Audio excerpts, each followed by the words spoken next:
పరిశుద్ధ గ్రంథంలో నుండి 130వ కీర్తన 130వ కీర్తన 7వ వచనాన్ని ఈ ఉదయకాలంలో మనము ధ్యానిద్దాం. ఇశ్రాయేలు యెహోవా మీద ఆశ పెట్టుకొనుము, యెహోవా యొద్ద కృప దొరుకును, ఆయన యొద్ద సంపూర్ణ విమోచన దొరుకును. దేవుని నామానికి మహిమ కలుగును గాక. ప్రభు ఈ దినమున మనతో మాట్లాడుతున్నాడు. ఆయన అంటున్నాడు, ఈ దినమున నీవు దేవుని మీద మట్టుకే నీ ఆశ అంతటిని ఉంచుకొని సెలవిస్తున్నాడు. నీ యొక్క పరిస్థితిలో బలమైన దేవుని కార్యాలు జరగాలి. నువ్వు ఎదుర్కొంటున్నటువంటి ఎటువంటి స్థితి గుండా నువ్వు నడుస్తున్నా అక్కడ దేవుని సహాయం మనం పొందుకోవాలంటే మన ఆశ, ఆకాంక్ష ప్రభువు మీద ఉండాలి. ప్రభువు మీద ఆశ పెట్టుకోండి అని దేవుడు మనతో మాట్లాడుతున్నాడు. హల్లెలూయా. ఎందుకంటే ఆయన మనకు కృపను అనుగ్రహించే దేవుడు. నీ ప్రతి పరిస్థితి నుంచి విడుదల పొందుకోవడానికి తగిన కృప ప్రభు యొద్ద ఉంది. నువ్వు ఎటువంటి పరిస్థితిలో ఉన్నావు అనేది ఎరిగిన వానిగా దానికి తగినటువంటి కృపను ప్రభు అనుగ్రహించగలడు. నువ్వు ఎటువంటి శోధన గుండా నడుస్తున్నావో, ఎటువంటి వ్యాధి బాధల గుండా, సమస్యల గుండా నువ్వు నడుస్తున్నావో ప్రభువుకు తెలుసు. ప్రభు కృప మట్టుకే మనను ఆ పరిస్థితి నుంచి బలపరిచి లేవనెత్తగలదు. సో ప్రభు కృప పొందుకున్న వారిగా ప్రభు యొద్దకు మనము నడుచుకోవాలి. ఎందుకంటే ఆయన కృప ద్వారానే మనం ఉచితముగా నీతిమంతులమని తీర్చబడ్డాము. ఆయన కృప ద్వారా మనం రక్షించబడ్డామంట. హల్లెలూయా. కాబట్టి మనం ఈ దినమున దేవుని సన్నిధికి వచ్చి ఉన్నామంటే మన గొప్పతనం వల్ల, మన యొక్క మంచి క్రియల వల్ల మనకు రక్షణ దొరకలేదు. ప్రభు యొక్క మహాకృప నీ పట్ల ఉన్నది కనుకనే ప్రభు మనను పరిశుద్ధపరిచాడు, నీతిమంతులుగా మార్చాడు. సో అట్టి కృపా సమృద్ధి కలిగినటువంటి ప్రభు ఈ దినమున ఆయన మీద ఆశ పెట్టుకో. నీ ప్రతి పరిస్థితి నుంచి నేను నీకు విడుదలివ్వడానికి శక్తిమంతుణ్ణి అని ఆయన సెలవిస్తున్నాడు. హల్లెలూయా. దేవుని నామానికి మహిమ కలుగును గాక.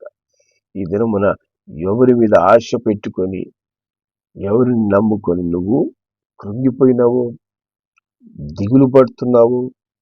మరి మనం కొన్నిసార్లు మనుషుల మీద ఆశ పెట్టుకుంటాం, మన వ్యాధి బాధల కొరకు డాక్టర్ల మీద ఆశ పెట్టుకుని ఉంటాం, లేకపోతే మన పరిస్థితుల నుంచి తప్పించడానికి ఎవరో ఒకరు సహాయం చేస్తారని మనం ఎదురు చూస్తూ ఉంటాం.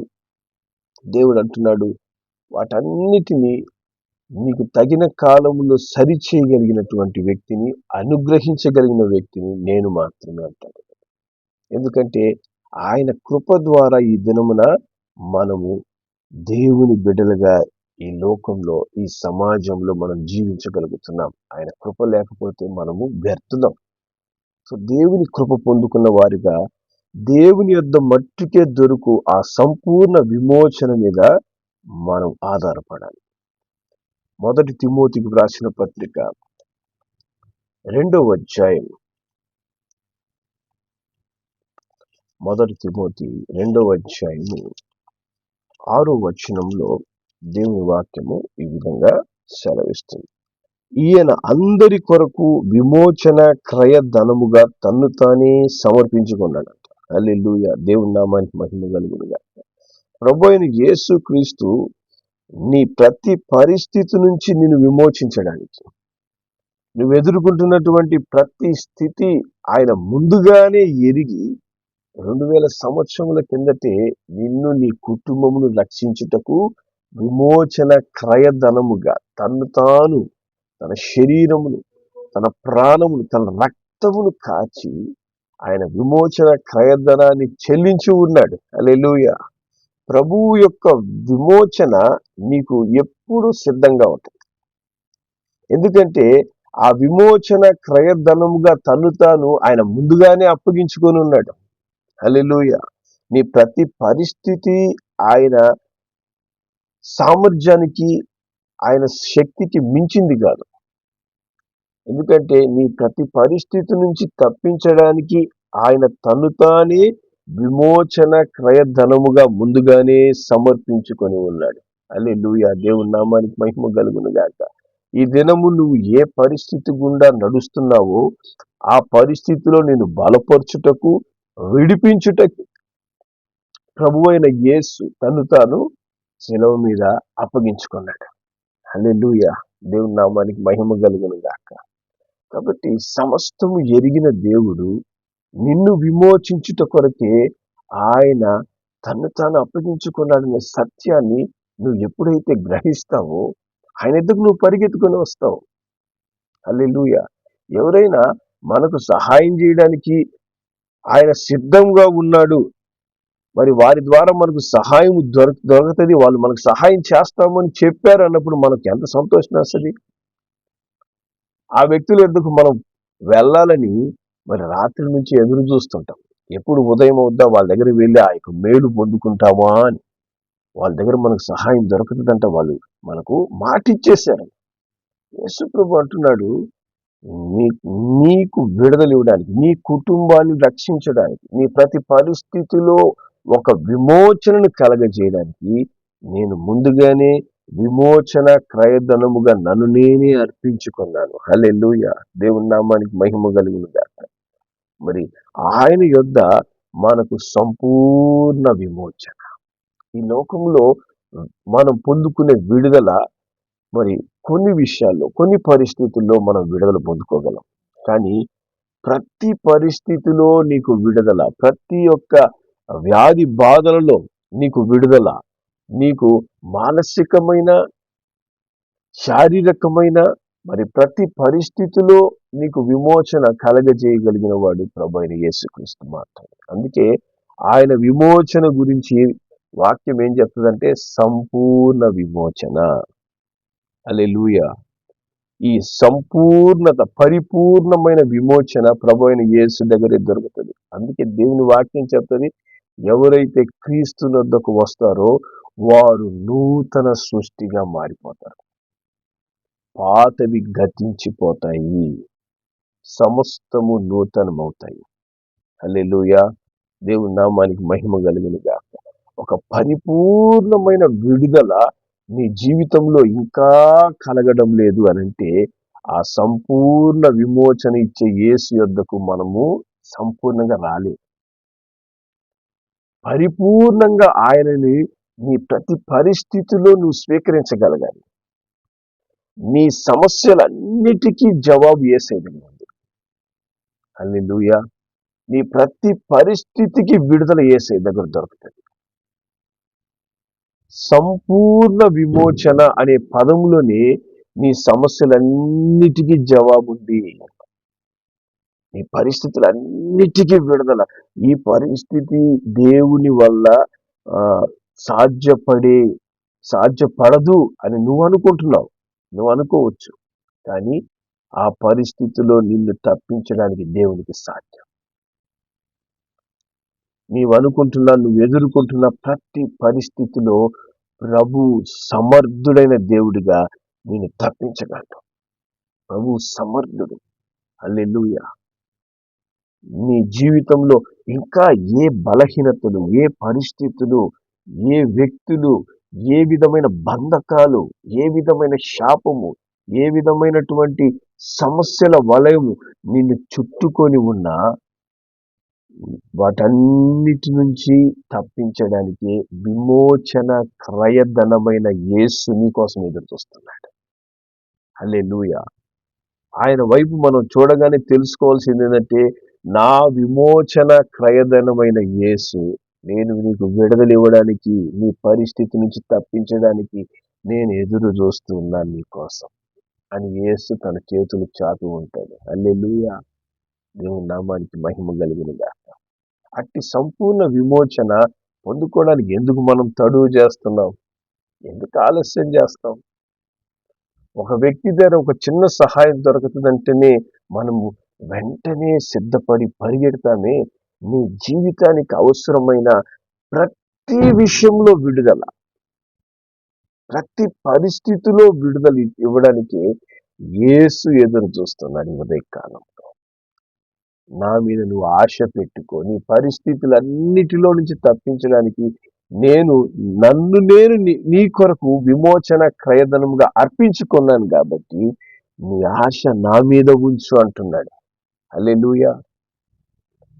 దినమున యేసు మీద ఆశ ఉంచుదాం. నీ పరిస్థితులన్నీ కూడా దేవునికి తెలుసు. మీరు ఎదుర్కొన్న సమస్యలన్నీ కూడా యేసుకు తెలుసు. మీ కుటుంబంలో ఎదుర్కొంటున్న పోరాటాలు ఆయనకి తెలుసు. నీవు ఇప్పుడు ఎదుగుతున్న సమస్యలే కాదు, ఇకపై ఎదుర్కోబోయే పరిస్థితులు కూడా దేవునికి తెలుసు. హల్లెలూయా. వాటన్నిటి నిమిత్తము యేసు తను తాను శిలువ మీద నీ యొక్క విమోచన క్రయధనముగా అర్పించుకున్నాడు. హల్లెలూయా. దేవుని నామానికి మహిమ కలుగును గాక. వాక్యం ఇక్కడ ఏం చెప్తుంది?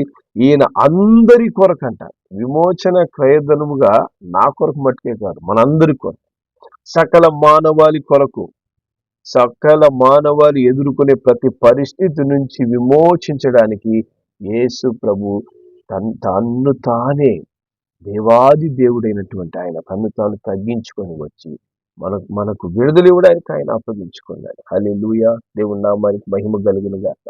గలతీయులకు రాసిన పత్రిక 1వ అధ్యాయం, గలతీయులకు రాసిన పత్రిక 1వ అధ్యాయం 4వ వచనాన్ని మనం చదువుదాం. 4, 5 వచనాలు.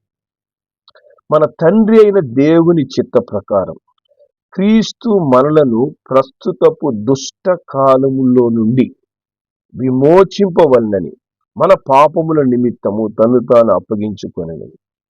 దేవునికి యుగ యుగములకు మహిమ కలుగును గాక. ఆమేన్. హల్లెలూయా. దేవుని నామానికి మహిమ కలుగును గాక. దేవుడు నువ్వు ఎటువంటి దుష్ట కాలములో నడుస్తున్నావో దేవునికి తెలుసు. హల్లెలూయా. దుష్ట మనుష్యుల మధ్య నువ్వు ఉంటున్నావని దేవునికి తెలుసు. దేవుడు అంటున్నాడు, ప్రస్తుతపు దుష్ట కాలములో నుండి నిన్ను విమోచించాలని, నువ్వు విమోచింపబడాలన్నది దేవుని చిత్తం అంట. హల్లెలూయా. దేవుని యొక్క చిత్తం ఏమై ఉంది తెలిసిన? మనము ఈ దుష్ట కాలములో నుంచి, దుష్ట వ్యక్తుల యొద్ద నుంచి, దుష్టుడైన సాతాను యొద్ద నుంచి మనం తప్పించబడాలి. చాలా మంది మరి ఈ దుష్ట కాలములో శోధించబడుతుంటారు. అపవాది వారిని శోధిస్తుంటది, బలహీనతల్లో పడదోస్తుంటది. దుష్టమైన వ్యక్తులు కలవరపడుస్తుంటారు. దుష్టులు పలు విధాలుగా వేధిస్తూ ఉంటారు, బాధ పెడుతుంటారు. దేవుడు అంటున్నాడు, నువ్వు ఈ దుష్ట కాలంలో ఉన్నావని నాకు తెలుసు అంటున్నాడు యేసయ్య. హల్లెలూయా. తండ్రి చిత్తం ఏంటి? నిన్ను ఈ ప్రస్తుతపు దుష్ట కాలం నుంచి విమోచించాలి. హల్లెలూయా. మరి దానికంటే ఇంకా మనకు ధైర్యం ఎవరిస్తారు చెప్పండి? మన పరలోకపు తండ్రి చిత్తం ఏంటంటే, నువ్వు ఉన్న దుష్ట కాలంలోంచి నిన్ను, నీ కుటుంబాన్ని విడిపించాలనేది దేవుని ఉద్దేశం అంట. హల్లెలూయా. మరి దానికి ఇంకా మనం ఎందుకు కలవరపడాలి? దుష్ట కాలంలో ఉన్నారు, నాకు సమస్యలు వచ్చేసాయి, నాకు బాధలు వచ్చాయి, నన్ను వేధిస్తున్నారు, నా కుటుంబ పరిస్థితులు ఇట్టయిపోయినాయి, అయ్యో నేను నా బాధలు ఎవరితో పంచుకోవాలి, ఎవరికి తెలియజేయాలి అని చాలా మంది కలవరపడిపోయి ఏం చేయాలో అర్థం కాక మరి చాలాసార్లు సమస్యల వలయంలో ఇరుక్కోబోతాం. 2 రోజుల కిందట ఒక ఆయన అప్పుల సమస్య నుంచి బయటికి రాలేక వాళ్ళ 3 కూతుర్లను చంపేశాడంట ఆయన. ఏంటంటే ఈ దుష్ట కాలంలో సాతానుడు ఏం చేస్తున్నాడు? పలు విధాలుగా మనుషుల్ని బాధించడానికి సమస్యలు సృష్టిస్తూ ఉన్నాడు. దేవుడు అంటున్నాడు, నువ్వు దుష్ట కాలంలో ఉన్నావని నాకు తెలుసు, వాటి నుంచి విమోచించడానికి నేను నీ నిమిత్తం అప్పగించుకున్నాను. నీ నిమిత్తమే నేను ప్రాణం పెట్టాను. నీకు విడుదల ఇవ్వడానికి, నీ కుటుంబానికి రక్షించడానికి, నేను సంపూర్ణ విమోచకుడిగా ఉండడానికి నేను నీ కొరకు మరణించాను. హల్లెలూయా. ఆ విమోచకుని నువ్వు తెలుసుకున్నావా?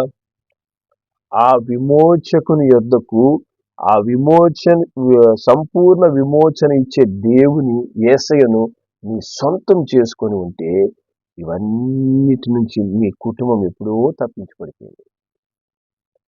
ఈ పరిస్థితులన్నిటిలో మీ కుటుంబము కాపాడబడి ఉండేది. మనం ఎందుకు సమస్యలు ఎదుర్కొంటామంటే ఆ విమోచకుని మనం ఉపయోగించుకోం. హల్లెలూయా. ఇప్పుడు ఉదాహరణకి ఒక శానిటైజర్ ఉంది. ఆ శానిటైజర్ మనం ఉపయోగించినప్పుడు మన మన చేతిలో ఉన్నటువంటి బ్యాక్టీరియా అంతా చచ్చిపోతుంది అని మనకు తెలిసి మనము సమస్త క్రిములు మన చేతిలో ఉన్నప్పుడు శానిటైజర్ ఉపయోగించలేదనుకోండి, ఏమవుతుంది? ఆ బ్యాక్టీరియా అట్టే ఉంటుంది, అది మనలోకి ప్రవేశిస్తుంది. నేను సింపుల్ లాజిక్ చెప్తున్నాను. అదేవిధంగా యేసు యొద్ద నీ పరిస్థితి అంతటికి, మీరు ఎదుర్కొనే సమస్యలన్నిటికీ విమోచన ఉంది అన్నప్పుడు ఆయనను మనం ఉపయోగించుకోవడం లేదు. ఆయన వద్దకు మనము ఆ విడుదల పొందుకునేందుకు హృదయపూర్వకంగా ఆయన వద్దకు రావడం లేదు. అందుకే దేవుడు అంటున్నాడు, నా మీద ఇకపై నన్ను ఆశ పెట్టుకో, నా దగ్గరికి రా, నా మీద ఆశ పెట్టుకో, నా దగ్గర నీకు సంపూర్ణ విమోచన ఉంది, నేను ఆ విమోచన నీకు ఇస్తాను, నీ ఆశ లోకం మీద కాక నా మీద పెట్టు అంటున్నాడు. హల్లెలూయా. ఈ ఉదయకాలంలో దేవుని మీద మట్టుకి ఆశ పెట్టుకోండి. మీ పరిస్థితులు అన్ని దేవునికి తెలుసు. ఈ దుష్ట కాలం నుంచి మిమ్మల్ని తప్పించడానికి ప్రభు అయిన యేసు తను తాను శిలువ మీద అప్పగించుకున్నాడు. హల్లెలూయా. ఆయన అప్పగించుకోవడం ద్వారా మిమ్మల్ని విమోచించాలని. మనకు ఈ లోకంలో ఎటువంటి శోధనలు ఎదుర్కొంటామో, ఎవరు మనకు ఎటువంటి సమస్యలు కలగజేస్తారు, అన్ని దేవునికి తెలుసు.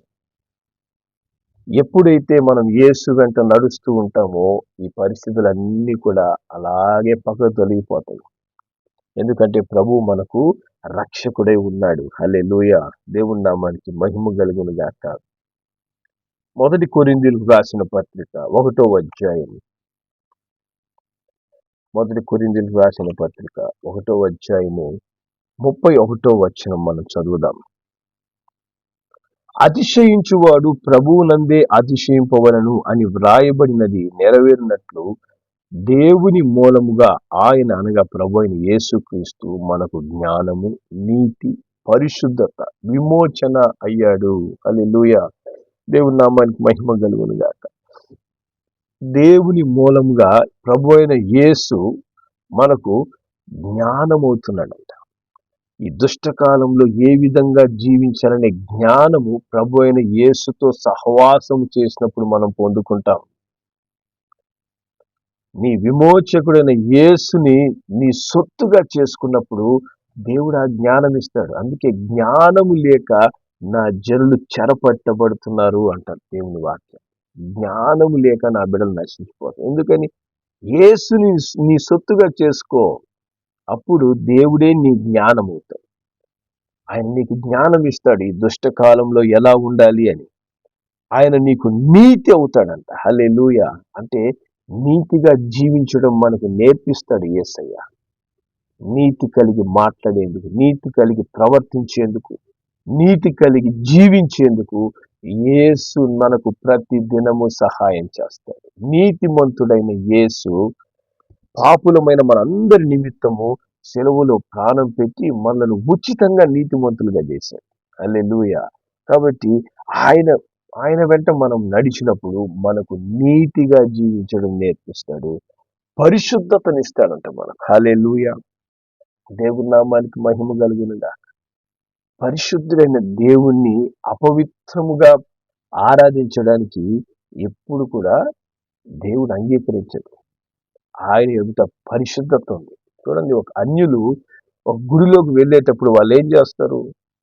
కాళ్ళు కడుక్కుంటారు, చెప్పులు ఇప్పేసి కాళ్ళు కడిగి, చేతులు కడిగి, మొహం కడిగి కడుక్కొని మేము పరిశుద్ధులమయ్యాము అని లోపలికి వెళ్తుంటారు వాళ్ళు.